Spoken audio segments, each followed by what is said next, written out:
Hello वेब्यू students, welcome back to the channel. आप सबके लिए आ गया है semester 6 English major 15 nature and literature का मोस्ट एक्सपेक्टेड एग्जाम गाइड। इस वीडियो में आपको मिलने वाला है top most expected questions, syllabus का overview, important writers and text का एनालिसिस, एग्जाम पैटर्न और मार्क्स डिस्ट्रीब्यूशन, और सबसे बड़ा एक स्मार्ट स्टडी स्ट्रैटेजी जो आपको 90% प्लस तक स्कोर करने में मदद करेगा। ये मेजर 15 के लिए स्पेशल वीडियो है। मेजर 12, 13 एंड 14 के वीडियोस पहले से ही अपलोडेड हैं, जिनके लिंक मैं आपको डिस्क्रिप्शन बॉक्स में प्रोवाइड कर दूंगी।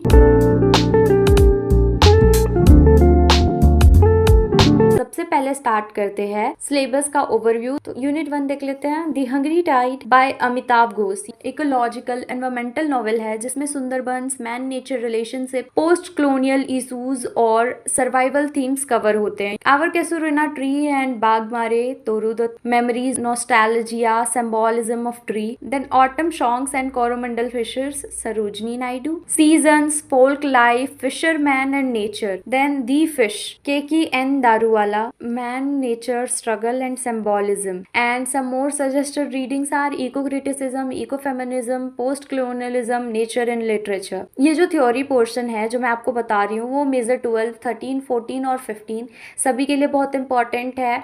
मैंने इससे related short and long questions हर एक मेजर पेपर में दिया है। So this shows how much important this is. मतलब पूरा पेपर का फोकस है नेचर, एनवायरमेंट और human nature relationship in literature. Second part यानी कि exam pattern and marking scheme. सबसे पहले पैटर्न समझना जरूरी है। मेजर 15 में इंटरनल 25 मार्क्स के ऑलरेडी हो चुके होंगे, देन एक्सटर्नल 75 मार्क्स के होंगे। Now moving to the part 2, most expected questions for Major 15 Nature and Literature in English. Short answer type questions हैं. First is write a short note on eco-criticism.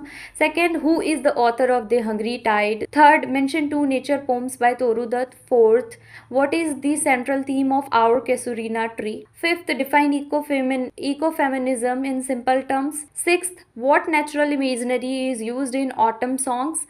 Seventh, write two lines about Sarojini Naidu as a nature poet. Eighth, what is the symbolic meaning of The Fish by Keki N. Daruwala?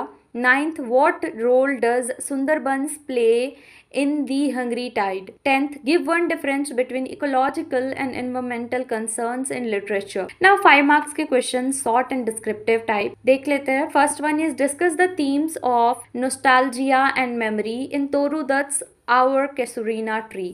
Second, write a short note on the representation of fisherman and nature in Sarojini Naidu's Coromandel Fishers.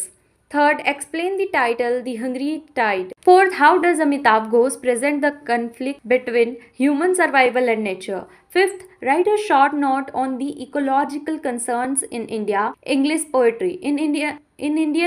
poetry. Sixth, comment on the significance of seasons in autumn songs. Seventh, explain the role of myth and history in The Hungry Tide. Eighth, briefly discuss how Keki N. Daruwala connects man and nature in The Fish. Nature in literature is both beautiful and destructive. Discuss with reference to any prescribed text. 10th, short note on post-colonial approach to nature in literature. 15 marks के long questions, descriptive essay type questions पे की तरफ चलते हैं। तो first one is critically analyze Amitav Ghosh The Hungry Tide as an ecological and environmental novel. Second, discuss Toru Dutt's Our Casuarina Tree as a poem of personal emotion and nature symbolism.